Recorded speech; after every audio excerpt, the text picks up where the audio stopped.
গ্রামটার নাম ছিল শালবনি। চারিদিকে শাল, পলাশ আর মাটির গন্ধ।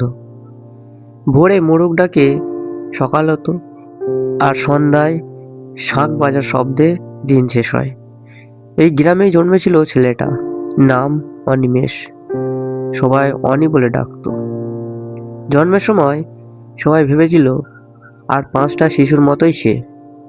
কিন্তু 3 মাস যেতে না যেতেই তার মা বুঝতে পারলেন ছেলেটা আলোর দিকে তাকায় না, মুখের সামনে হাত নাড়লেও চোখে কোনো প্রতিক্রিয়া নেই। ডাক্তারের কাছে নিয়ে গেলে ডাক্তার বলে চোখ দুটো কাজ করে না, আর কখনো করবেও না। সেই দিন অনির মা নিঃশব্দে মনে মনে খুব কেঁদেছিল। তার বাবাও কষ্ট পেয়েছিল, কিন্তু কি আর বা করাই আছে, সব ভগবানের নিয়তি। গ্রামের লোকজন বলেছিল পূর্বজন্মের পাপ, ভাগ্যের লিখন। এই ছেলে ভবিষ্যতে কিছুই করতে পারবে না। কিন্তু কেউ জানতো না এই অন্ধ ছেলেটা একদিন অনেক দেখতে পাওয়া মানুষের থেকেও বেশি কিছু দেখবে। অনেক ছোট থেকেই বুঝে গিয়েছিল যে সে বাকিদের থেকে আলাদা। ছেলেরা মাঠে খেলতে যেত, সে উঠানে বসে থাকতো। অন্যরা আকাশে রং নিয়ে কথা বলতো, সে আকাশ ছুঁয়ে দেখতো বাতাস দিয়ে। তার মা তাকে চিনিয়েছিল পৃথিবী কেমন। এইটা মাটি, এটা শক্ত, এটা জল, এটা ঠান্ডা, এটা ফুল, এটা গন্ধ।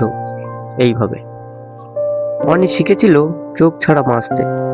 সে শব্দ শুনে মানুষ চিনতো, পায়ের শব্দ শুনে বুঝে নিত বাবা না মা। হাসির ভাঁজে ধরতো মনখানা ভালো না খারাপ। রাতে সে আকাশ দেখতে পেত না, কিন্তু তার কানে তারা ঝরার শব্দ আসতো, ঝিঝি পোকার শব্দ, পাতার ফিসফিস ইত্যাদি। স্কুলে যাওয়া ছিল যুদ্ধের মতো। গ্রামের স্কুলে কেউ অন্ধ ছেলেকে পড়াতে চায়নি। মাস্টার মশাইরা বলেছিল ওকে দিয়ে কি হবে, বেকার বেকার শুধু সময় নষ্ট। শেষে এক বুড়ো শিক্ষক রাজি হয়েছিলেন। শিক্ষকের নাম হলেন হরেন স্যার। তিনি অনিকে পড়াতেন ছুঁয়ে, শুনিয়ে, বারবার করে বুঝিয়ে। অনির মাথা ছিল অসাধারণ।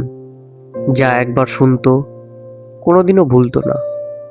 অঙ্ক সে কল্পনায় কষত, বাংলা কবিতা মুখস্থ থাকতো তার নিঃশ্বাসে। কিন্তু অনির সাথে যারা পড়তো তারা নিষ্ঠুর ছিল। অনিকে ডাকতো কানা, অন্ধ, অন্ধকার ইত্যাদি। একদিন কেউ তার লাঠি লুকিয়ে ফেলেছিল। সে মাটিতে পড়ে গিয়েছিল, হাঁটু থেকে ফেটে রক্ত বার হচ্ছিল। কেউ সাহায্য করতে এগিয়ে আসেনি। সেদিন অনি প্রথম বুঝেছিল সবচেয়ে ভয়ঙ্কর অন্ধত্ব চোখে নয়, মনে। কিশোর বয়সে অনির জীবনে এলো মালবিকা। মালবিকা নতুন মাস্টারমশাইয়ের মেয়ে।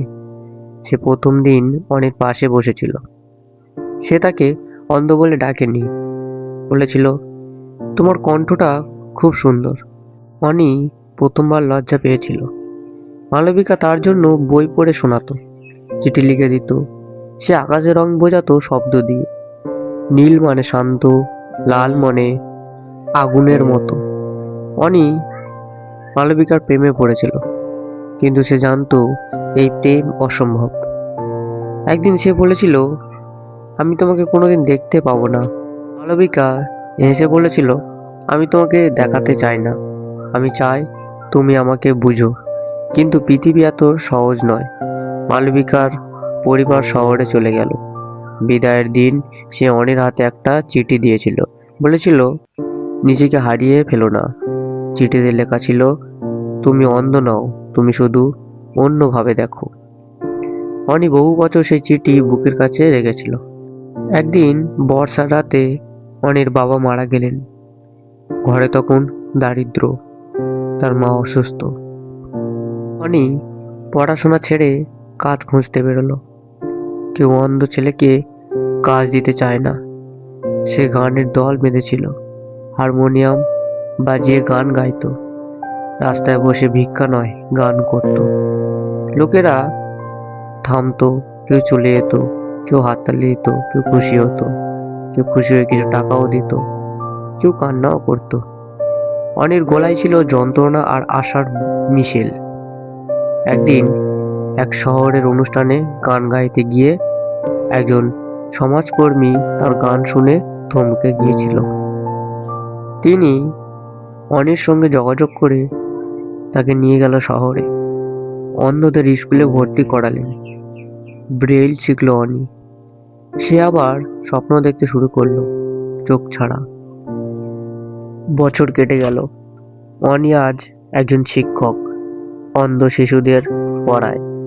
সে বলে, তোমরা দুর্বল নও, পৃথিবীটাই অন্ধ। একদিন সে শুনেছিল মালবিকা শহরে এসেছে। তারা দেখা করেছিল। অনি তাকে দেখতে পায়নি, কিন্তু কণ্ঠ চিনেছিল। মালবিকা বলেছিল, তুমি বড় মানুষ হয়েছ।